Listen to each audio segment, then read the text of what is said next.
एक वक्त हुआ करता था कि मुसलमान जो थे वो दूसरे मुल्कों में मसाजिद बनाया करते थे, लेकिन इंडिया इज द बिगेस्ट, बहुत बड़ा मंदिर जो है वो बना। हमने नहीं अरबों की धरती पे जाकर के उनके कनपटी में बंदूक रख के कहा कि हमें मंदिर बनाने दो। वो सारी रॉयल फैमिलीज को अब समझ में आ।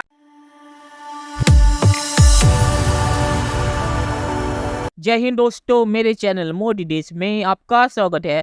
दोस्तों, इस वीडियो को लाइक शेयर और मेरे चैनल को सब्सक्राइब करना मत भूलिएगा। तो दोस्तों, आज पाक मीडिया बात करे कैसे मोदी जी यूएई में है एक मंदिर के इनॉग्रेशन के लिए। तो पाकिस्तानी मीडिया ये देख के कह रहा है कि पहले ऐसा होता था कि मुस्लिम दूसरे देशों में जाके वहाँ पे मस्जिद बनाते थे, पर अब हिंदू मुस्लिम कंट्रीज में जाके वहाँ पे मंदिर बना रहे हैं।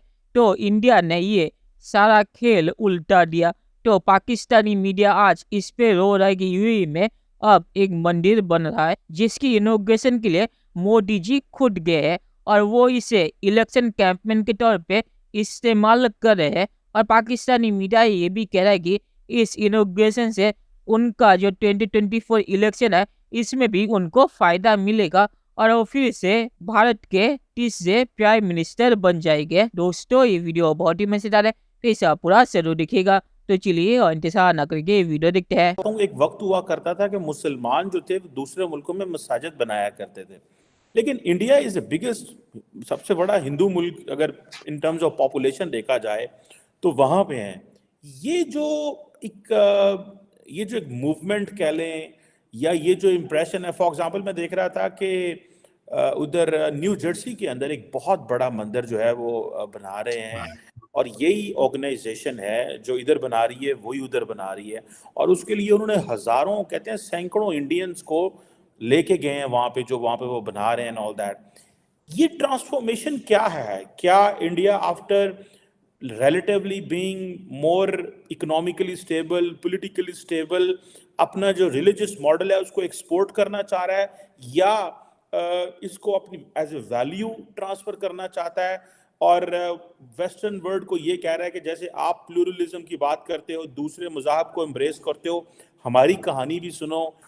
ये जो ड्राइव है कि पहले मुसलमान मसाजिद बनाया करते थे, जैसे पाकिस्तान में ये पूरे के पूरे प्रोजेक्ट्स हुआ करते थे, डू यू थिंक कि ये एक उस तर्ज के ऊपर एक सोच है, they want to export religion, Hinduism abroad?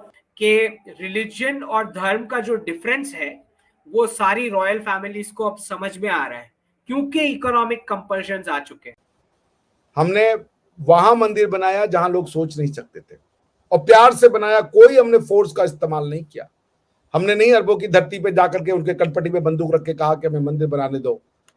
हमने नहीं कहा कि अरबी जो है वो खराब लोग हैं, वो डिस्क्रिमिनेट करते हैं और हिंदुओं के साथ जुल्म हो रहा है। होता भी है तो हम चुप रहते हैं। समय मंदिर का है, आइडिया मंदिरों का है, वो आएगा। लेकिन मंदिर के आइडिया का खास बात यह है कि मंदिर के आने से मस्जिदों को, चर्चों को, गुरुद्वारों को कोई नुकसान नहीं होगा, वो भी रहेंगे। पहले मुसलमान जो थे वो ताकत में थे, जहां जाते थे लूटमार भी करते थे, फिर मस्जिदें भी बनाते थे, सारा कुछ करते थे साथ। फिर उसके बाद आपने मजहब को कारोबार बनाया। इस्लाम का जो डाउनफॉल था वो अब्बासियत दौर के बाद डाउनफॉल है। अब्बासियत दौर की तरक्की भी इसी चीज में थी कि वो दूसरे मजाहिब की इज्जत करते थे और वो साइंटिफिक अचीवमेंट्स के ऊपर उनका जोर था।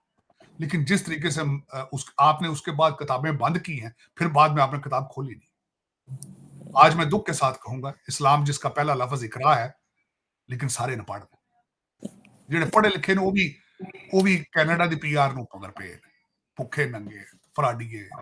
मैं बल्कि दुख के साथ कहना चाहूंगा 1.9 बिलियन मुसलमान दुनिया में, मुझे बता दें कौन सा इस्लामिक कंट्री है जिसको कहा जा सके इस्लामिक है। आपका लीडर कौन है? इंटरनेशनल कोर्ट ऑफ जस्टिस के अंदर अपना केस नहीं फलस्तीन का आप ले जा सकते, वह साउथ अफ्रीका लेकर गया। रो खन्ना कल चीखा यहां पे अमेरिकन कांग्रेसमैन है फलस्तीन के लिए, लेकिन आप क्यों नहीं बोलते? $5 बहुत स्ट्रॉन्ग, डॉलर और पाउंड की बहुत ताकत है। बहसीते पाकिस्तानी हमें सारा दिन में तीन मिर्गी के दौरे पड़ते हैं। सुबह उठते हैं हम कहते हैं हम अरब हैं, दोपहर को हम गजनवी बन जाते हैं, राती 2 ड्रिंक लाके पंजाबी बन जाते हैं, दिन में 3 दौरे पड़ रहे हैं। आइडेंटिटी का पता ही नहीं है कौन। No clue. तो पाकिस्तान आज़ादी के नाम पे लिया था, लेकिन हम आज़ाद नहीं है ना, हमारे फैसले हमारे मुल्क में हो ही नहीं रहे। मैं गोलमोल बात करूंगा, मैं खुल के नहीं बात कर सकता। आप नहीं बल्कि यहाँ हर एक पाकिस्तानी गोलमोल बातें करता है। उनके यरगमाली से बाहर निकलेंगे तो खुल के बात करेंगे। कितने अफसोस की बात, हमने उनसे आज़ादी ली थी। जी, हमें आज़ादी रास ही नहीं आई। हमें 75 ईयर हो गए हैं, हम आज़ाद नहीं हो सके। नरेंद्र मोदी के कितने बच्चे जो हैं वो इंडिया से बाहर पढ़ते हैं। नरेंद्र मोदी साहब की कितनी प्रॉपर्टियां जो हैं वो बाहर में, कनाडा में हैं, दुबई में हैं। भाई इंडिया, फिर आप कहते हैं कि जी आप नरेंद्र मोदी की तारीफ क्यों करते हैं? मुझे बताएं कि नरेंद्र मोदी को कितना शौक है प्रॉपर्टियां, जायदादें बनाने का। उनके कौन से बच्चे दूसरे मुल्कों में जा के पढ़ते हैं, उनकी कौन सी प्रॉपर्टियां दूसरे मुल्कों के अंदर है। चलिए नरेंद्र मोदी की बात छोड़े, इंडिया के एक्स प्राइम मिनिस्टर्स की बात कर लेते हैं, एक्स पॉलिटिशियंस की बात कर लेते हैं। उनकी कितनी जायदादें दूसरे मुल्कों के अंदर हैं? कोई एक प्राइम मिनिस्टर का नाम बता दें आप। बिल्कुल, आपने बहुत बड़ी बात कर दी और ये बिल्कुल जो है एक बड़ी हकीकत है कि इंडिया जो है वो नेशनलिज्म में हमसे बहुत आगे निकल चुका है। उनके जो पॉलिटिशियन हैं या उनके जो इदारे हैं, उनकी पेट्रियटिज़म जो है, मुल्क से मोहब्बत, वो भी हमसे बहुत ज़्यादा है। वो हमेशा अपनी चीज़ की कदर करते हैं, अपने टैलेंट को आगे लाते हैं, अपने प्रोडक्ट्स को प्रमोट करते हैं। लेकिन हमारे यहाँ बदकिस्मती से ये होता है कि जी जिस चीज़ में हमारे पॉलिटिशियन को या हमारी जो स्टेक होल्डर्स हैं उनको फ़ायदा होगा वो उसी को प्रमोट करेंगे। वट एवर उससे हमारी इकनॉमी डिस्टेबलाइज हो, उससे हमारे मुल्क का खाना ख़राब हो जाए, उससे अवाम का बेड़ा गर्क हो जाए, उनसे इन्फ्लेशन का एक बहुत बड़ा तूफ़ान आ जाए, उनके लिए ये मैटर नहीं करती। तो चलिए दोस्तों, इस वीडियो पे बात करते हैं। तो पाकिस्तान ने जो कहा है कि पहले मुस्लिम दूसरे कंट्रीज में जाके मस्जिद बनाए थे और अब भारत या हिंदू मुस्लिम कंट्रीज में जाके मंदिर बना रहे हैं। तो मस्जिद और मंदिर अगर आप लीगली बनाए तो उसमें कोई परेशानी नहीं है। और जहाँ तक ये चीज़ है कि मुस्लिम दूसरे देशों में जाकर मस्जिद बनाते थे, तो ज़्यादातर मस्जिद वही थी जो सरकारी पैसों से मुस्लिम जो देश है वो फंड करते थे, या उनके कहने पे उनके जो बड़े बड़े बिजनेसमैन है वो फंड करते थे। ये जो यूएई में मंदिर बन रही है, यूएई के जो लीडर है उन्होंने गिफ्ट में दी है और उस गिफ्ट में मिले ज़मीन पे मंदिर बन रहा है, क्योंकि यूएई में हिंदुओं की तादाद बहुत ही ज़्यादा बड़ी है और उन्हें प्रे करने के लिए एक जगह की ज़रूरत। तो यूएई के जो किंग है उन्होंने ये ज़मीन दी है। तो ये दोनों चीज़ों को कंपेयर करना सही नहीं होगा।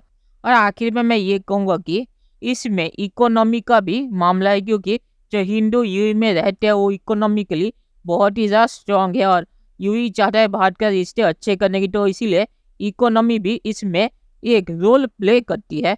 तो चलिए देखते हैं कि फ्यूचर में क्या होता है। दोस्तों, ये वीडियो देखने के लिए बहुत बहुत शुक्रिया और हमारे चैनल सब्सक्राइब करना मत भूलिएगा। Thank you very much.